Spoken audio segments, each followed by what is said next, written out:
Bom dia, pessoal. Espero que todos estejam bem. E vamos começar esse encontro com uma pergunta. Você é do tipo que acredita que devemos nos conduzir com base na ordem social ou na ordem mundial baseada em regras, né, criadas pelos estados, né, de forma ética?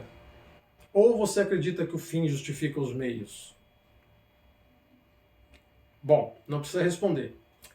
Mas essas duas perguntas, essa pergunta, na verdade, dividida em duas partes, é o que vai ditar o ritmo desse nosso encontro, correto? Então nós vamos explorar um pouco aqui o conceito de justiça, né, o conceito universal de justiça, correto? E vamos também trazer as ideias cunhadas por alguns filósofos de renome, né, relacionadas a essa ideia do que seria, do que viria a ser justiça.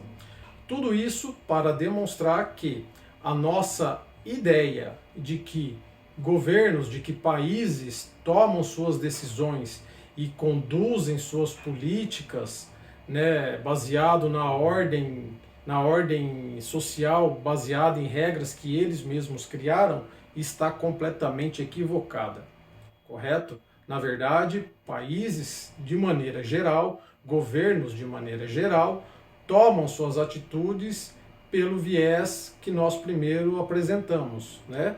Pelo viés aí de que o fim justifica os meios.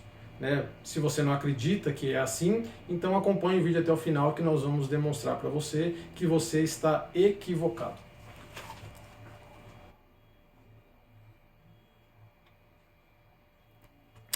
Primeiramente, nós queremos trazer aqui de onde, né? De onde, na verdade, veio essa ideia aí de que o fim justifica os meios. Essa ideia, pessoal, não foi dita exatamente por ele. Estamos falando aqui, apresentando para vocês, né? Muitos já devem conhecer, Nicolau Maquiavel. Nicolau Maquiavel escreveu uma obra muito influente, uma obra realmente que demanda muito estudo aí para quem se interessa pelo assunto, né? Uma obra que tem bastante a nos ensinar, né? E essa obra dele chamada O Príncipe, que ele teria escrito justamente para ser entregue como presente para um príncipe, correto?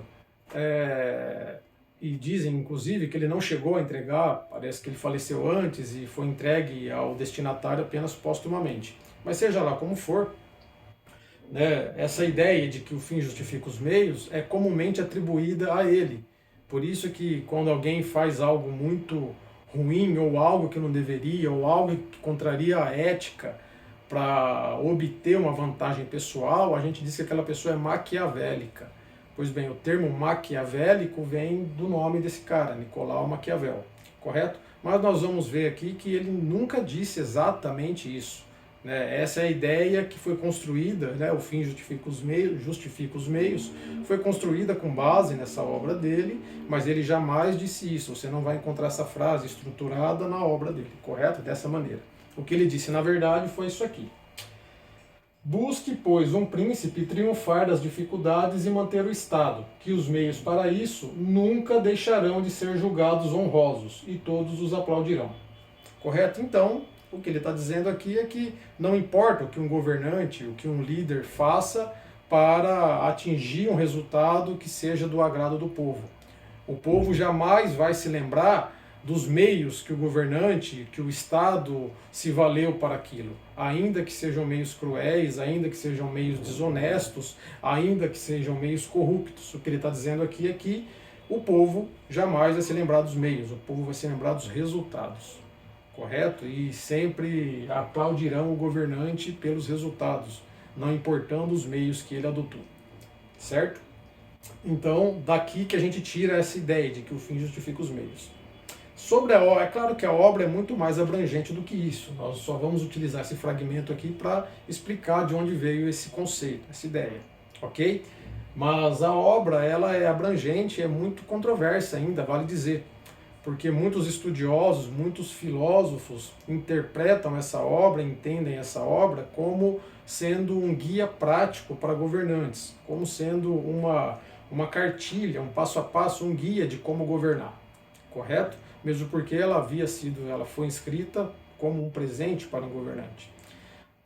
Porém, outros filósofos, outros estudiosos, outros acadêmicos interpretam essa obra como sendo uma forma dissimulada que Maquiavel teria encontrado para alertar o povo, para alertar os súditos sobre a tirania, sobre como não permitir ou não se deixar manipular ou não se permitir que fosse implantado, que seja implantado um regime tirânico, um governo tirânico, né? Mas seja lá como for, por um viés ou pelo outro, ou como um guia para governantes, ou como um alerta para governados, é uma obra que vale a leitura e vale a reflexão sobre ela, tudo bem? Vamos encerrar com esse fragmento apenas da obra para ilustrar essa ideia de que o fim justifica os meios e dizer que ele nunca escreveu isso, né? Foi uma ideia construída com base na ideia geral de algumas passagens do livro, especialmente essa aqui, tá ok? Então vamos adiantar um pouquinho.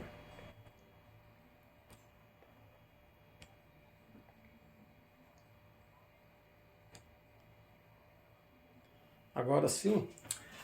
Então, falar em ética, falar em meios justos para atingir determinados fins, né, a gente não pode falar disso sem ter ideia o que vem a ser justiça. Quando eu falo justiça aqui, gente, não vamos imaginar aí o poder judiciário, a estrutura judiciária, a justiça como uma instituição. Pense na justiça aqui como um conceito muito maior do que isso, correto? A ideia de justiça lá que os gregos tinham, correto? Antes de existir qualquer tipo de estrutura judiciária, o conceito de justiça é algo muito mais elevado. E o conceito de justiça está encerrado nessa imagem, que o nosso poder judiciário, mundo afora, acabou tomando emprestado, né? Acabou sendo simbolizado por essa imagem aqui, que é da deusa Têmis, a deusa grega Têmis.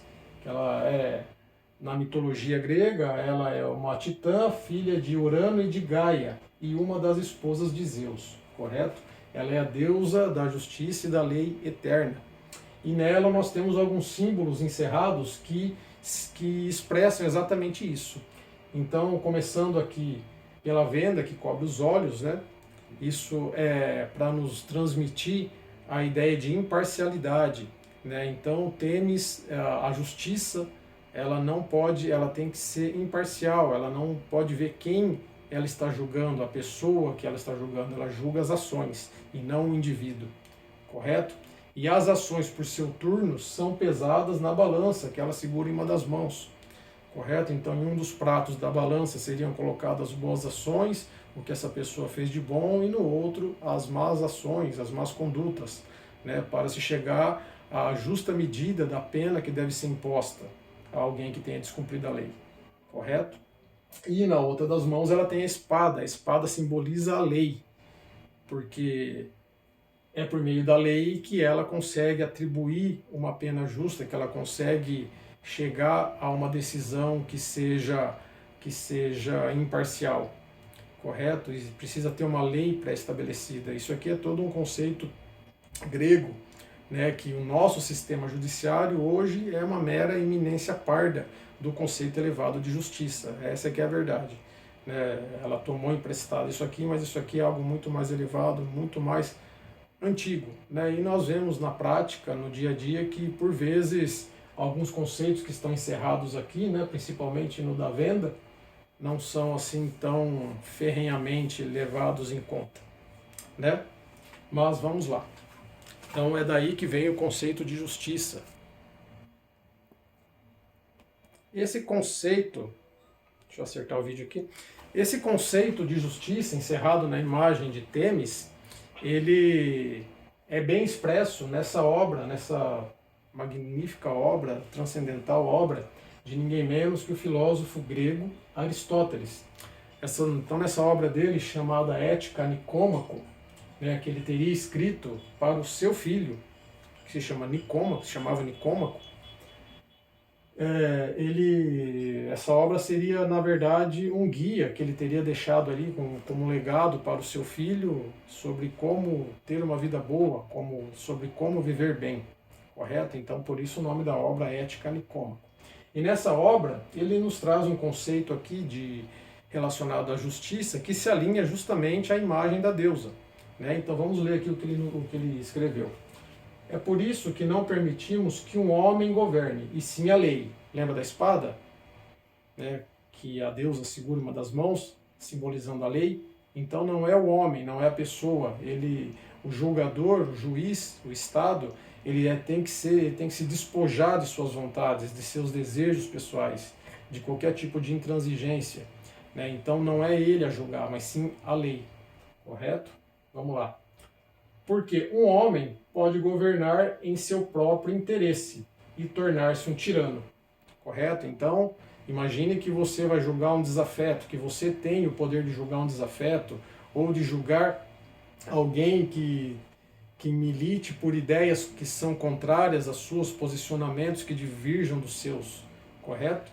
Se você não tiver a lei como um guia, né, e você julgar de acordo com as suas emoções, descolados da lei, você certamente vai julgar com tirania. Você não vai fazer justiça, você não vai praticar justiça, você vai praticar vingança. E não é esse o objetivo, correto? Então vamos lá. Mas a função de um governante é ser o guardião da justiça.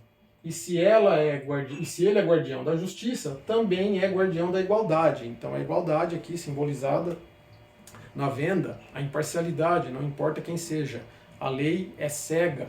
O Estado, o juiz, deve ser cego para a pessoa. Só deve reconhecer ali as condutas, as ações praticadas, e não o indivíduo. Ok? Então, percebemos aqui que a ideia de Aristóteles, o conceito de justiça de Aristóteles, muito bem se alinha com tudo aquilo que está encerrado na deusa Têmis, né? Aquele conceito elevado de justiça. Correto? Não essa justiça institucional, essa justiça que nós temos por hábito entender, que vem à nossa mente quando a gente fala em justiça, né? A instituição, poder judiciário. Não é disso que estamos falando aqui, correto? E vamos adiantar para vocês entenderem como isso se alinha com as nossas duas perguntas iniciais lá, né? Se você acredita que governos, que países tomam suas decisões com base na ordem vigente, com base no sistema legal vigente, com base na ética vigente, né? Ou se eles praticam a máxima de não importa os fins, não importa os meios para se chegar a determinados fins, né? Que os fins justificam os meios, não importa quais sejam. Vamos lá.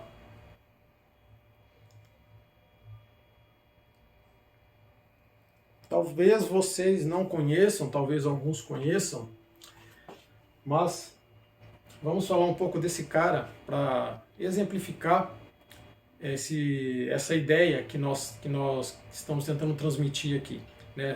Se vocês acreditam que estados tomam suas decisões, adotam suas providências, tomam suas medidas baseado na ordem mundial, né? Baseado em regras, né? Que essas regras constroem essa ordem mundial e que as nações seguem essa ordem mundial de forma irrestrita, ou se vocês acreditam que os fins para as nações justificam os meios, nós vamos demonstrar aqui que, na realidade, os fins para as nações, os fins justificam os meios.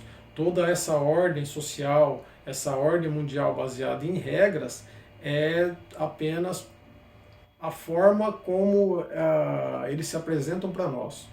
Né? Então nós temos várias estruturas mundiais aí, nós temos vários organismos internacionais, né, apenas para nos transmitir a impressão de que existe uma ordem, né, uma ordem vigente, que essa ordem é por todos obedecida.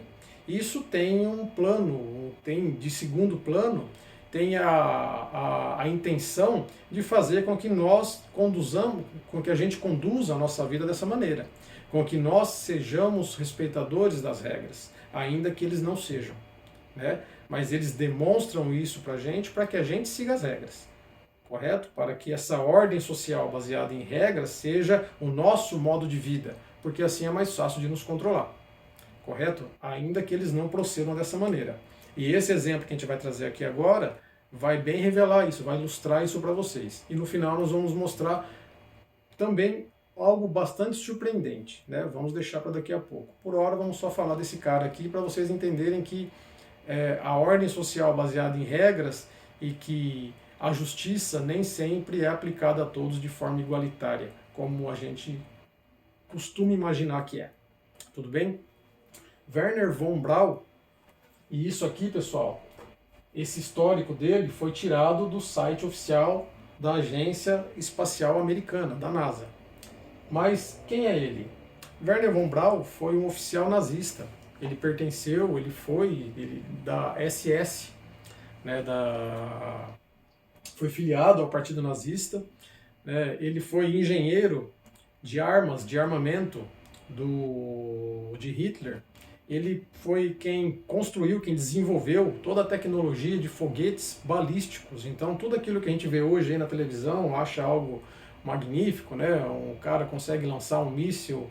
A gente está vendo agora a guerra lá no Irã, né? Um míssil que cai exatamente, é lançado e cai exatamente onde havia sido pensado que ele deveria cair, né? Toda essa tecnologia começou com esse cara, Wernher von Braun. Ele desenvolveu os foguetes que ficaram conhecidos como V1 e V2, que eram lançados da Europa continental em direção à Inglaterra e acertava Londres lá com uma precisão fantástica para a época, correto? Algo que nunca havia sido feito. Antigamente, para você bombardear na Primeira e Segunda Guerra, para você bombardear alguma cidade, você precisaria fazer isso utilizando aviões. E aí você tinha que expor os pilotos, ter toda uma estrutura ali para que a ogiva chegasse àquele local. Esse cara desenvolveu uma tecnologia que, talvez, se ela tivesse sido desenvolvida antes, o desfecho da guerra poderia ter sido outro. Mas teve um lapso de tempo aí, não foi possível que todos os efeitos que ela poderia ter produzido mudasse os rumos da guerra, certo?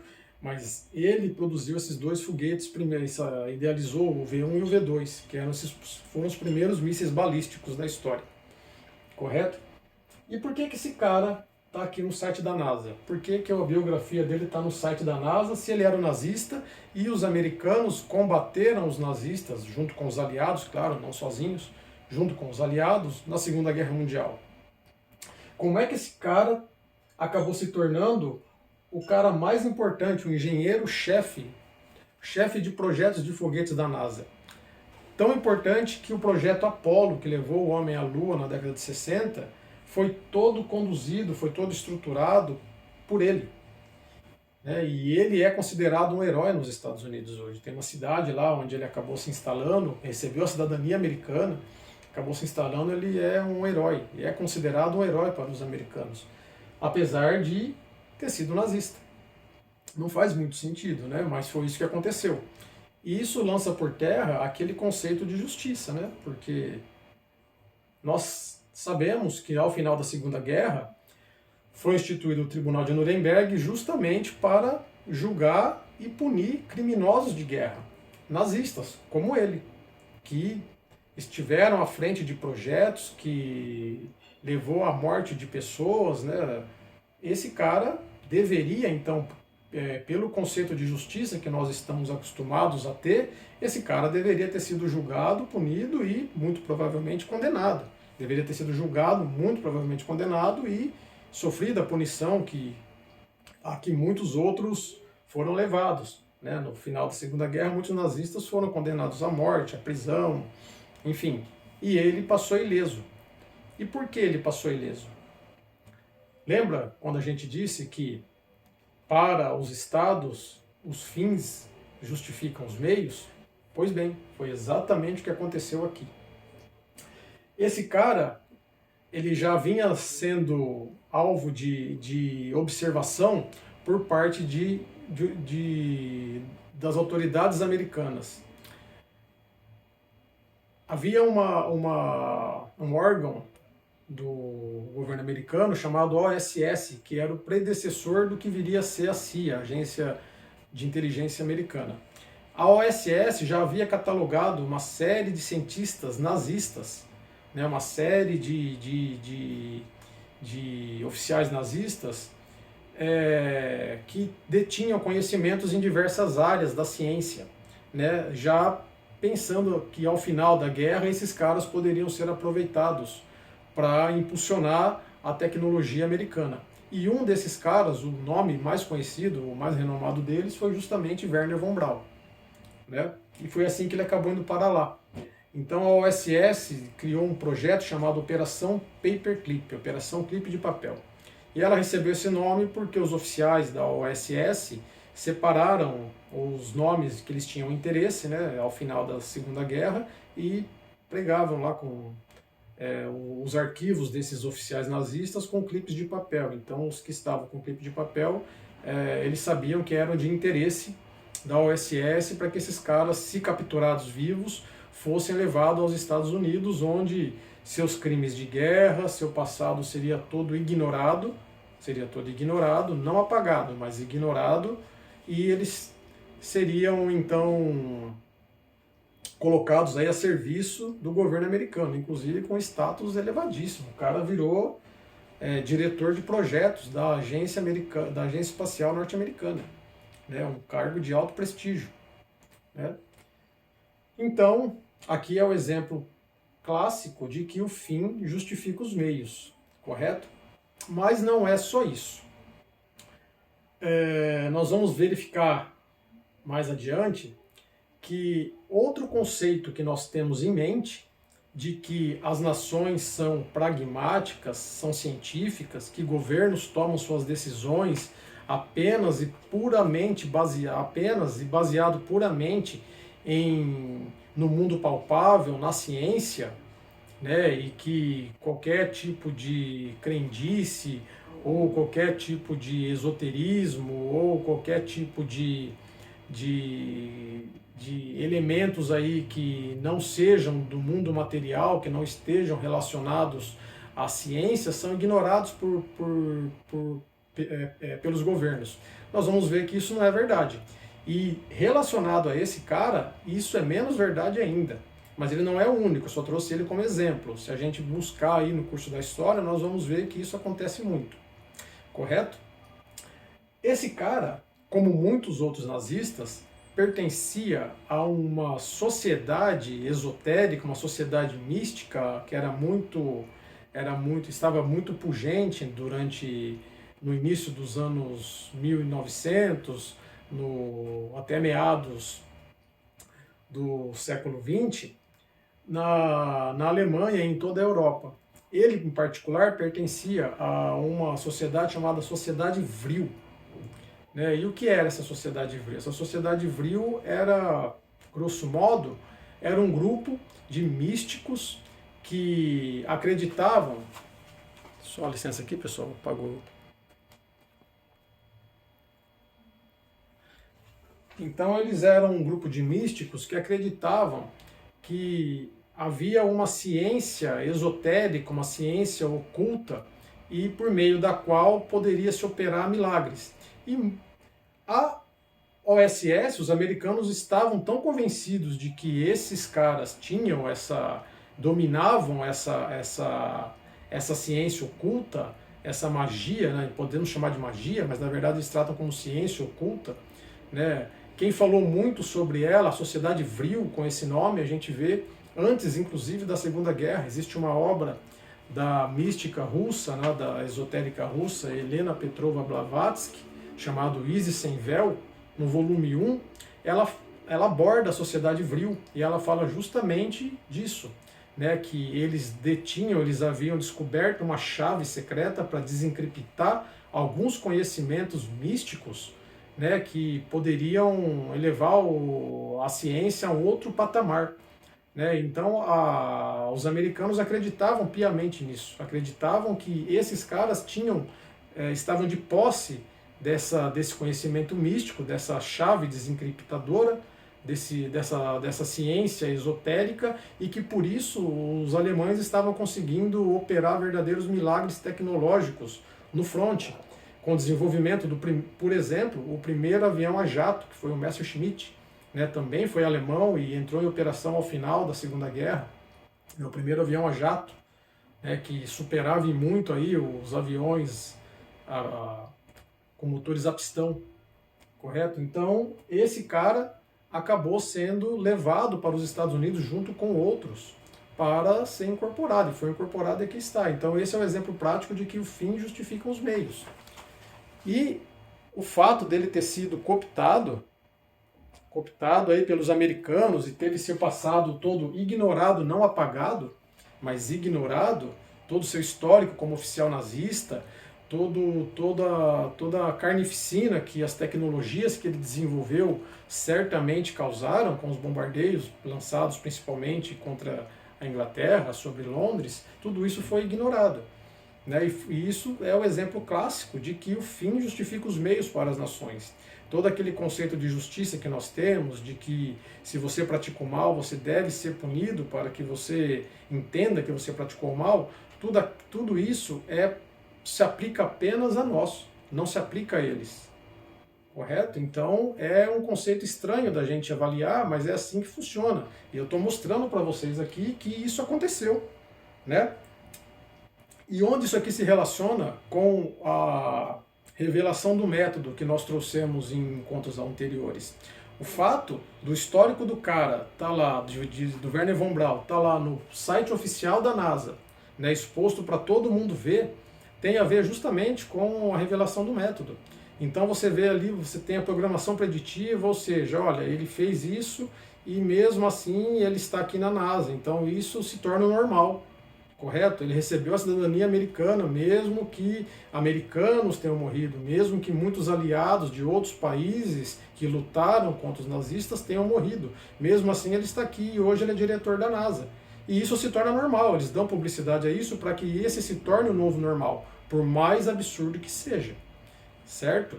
Né? E também tem a ver com o desamparo aprendido, porque se o governo está tomando essa atitude e ninguém está fazendo nada, de que adianta se rebelar? Correto? Então a gente acaba aprendendo que queixar ou se rebelar ou se manifestar contra esse tipo de atitude do governo não vai levar a nada. Correto? Então tem a ver com desamparo aprendido. E além do desamparo aprendido, nós ainda temos a responsabilidade kármica. Né? Que a responsabilidade kármica tem a ver justamente com essa parte esotérica da coisa. Esses caras, governos, dão publicidade pra gente, dão publicidade a todos em geral, por meio de fontes abertas, de tudo que eles estão fazendo. Por exemplo, colocar um ex-oficial nazista como diretor de um órgão governamental de alto prestígio, né? Isso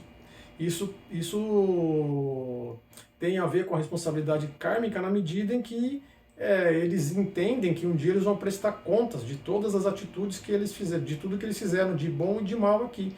Só que o fato deles terem dito isso para a população e a população não tê-los impedido ou não tê-los questionado, na ideia deles faz com que a responsabilidade deles seja diluída entre a população como um todo, e que todos nós também sejamos responsáveis pelo mal que ele praticou. Né? Então é nisso que está baseado o conceito de responsabilidade kármica.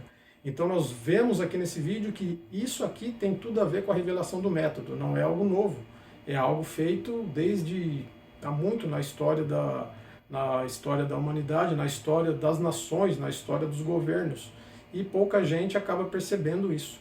Então tudo aquela ideia que nós temos de conduzir nossas vidas de forma a respeitar a ordem baseada em regras, tudo aquilo só se aplica a nós, e não a eles, e não aos governos, não às nações. As nações, na verdade, deixam de lado, no segundo plano essa ideia, o conceito de justiça que nós vimos aqui em Aristóteles, que nós vimos lá importado do conceito grego, e agem muito mais com base naquele conceito que foi retirado da obra de Maquiavel, né, de que o fim justifica os meios. Então, para alavancar, nesse caso que nós vimos aqui, para alavancar a ciência norte-americana, eles deixaram de lado ignoraram todo o passado nazista do Wernher von Braun, né, e colocaram ele para chefiar grandes projetos na NASA, correto? Como forma de alavancar, aproveitar aquele conhecimento dele que eles acreditavam que era algo sobrenatural, que era algo místico,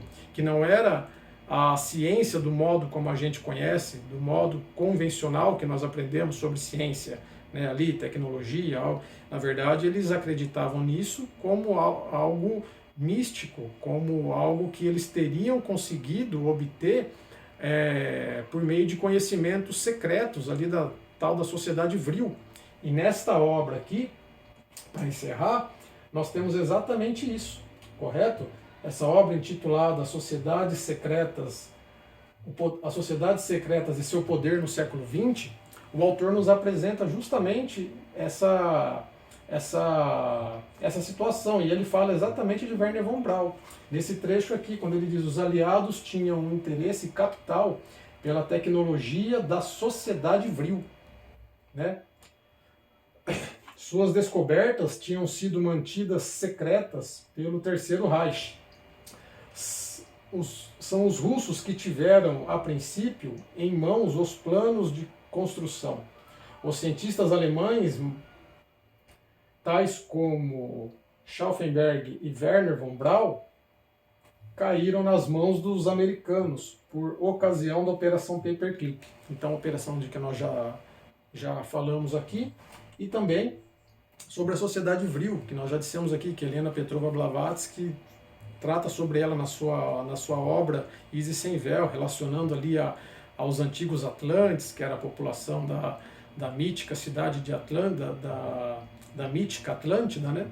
Então a gente vê que os países, os governos, de modo geral, os governantes não são assim tão científicos do modo convencional como a gente acredita, né? Eles não conduzem suas políticas públicas baseadas no conhecimento científico ortodoxo que nós temos em mente, né? Na verdade, eles conduzem suas políticas com com um grau de esoterismo, com um grau de mitologias bastante grande. E isso tá aqui, tá claro para todo mundo ver, correto? Mas nós somos levados aí por meio da revelação do método ou a não enxergar, ou a tomar como normal, ou simplesmente aprendemos que questionar esse tipo de conduta não vai levar a nada. Então são aqueles passos lá da revelação do método, da programação preditiva, o desamparo aprendido, e por fim eles nos dizem tudo isso por conta da responsabilidade kármica, da qual eles querem, mesmo não se safando, né? Eles pensam, mesmo que eu não consiga me safar, pelo menos eu consigo diluir a minha culpa, né? Dividir a minha culpa com a população como um todo. Afinal de contas, eu falei para eles e eles não me pediram. Ok? Então, pessoal, espero que tenham gostado desse conteúdo, desse vídeo, né? Desculpa se ficou um pouco extenso. Ao final aqui eu quero trazer a bibliografia, né, como fonte de pesquisa, né? Caso vocês queiram aí se aprofundar um pouco mais e ler um pouco mais, as obras que eu trouxe aqui, né, tudo que eu trouxe aqui nesse vídeo foi retirado dessa que eu deixo aqui nas referências para vocês, tá bem? Então, muito obrigado, tenham todos um ótimo domingo e até o nosso próximo encontro. Tchau!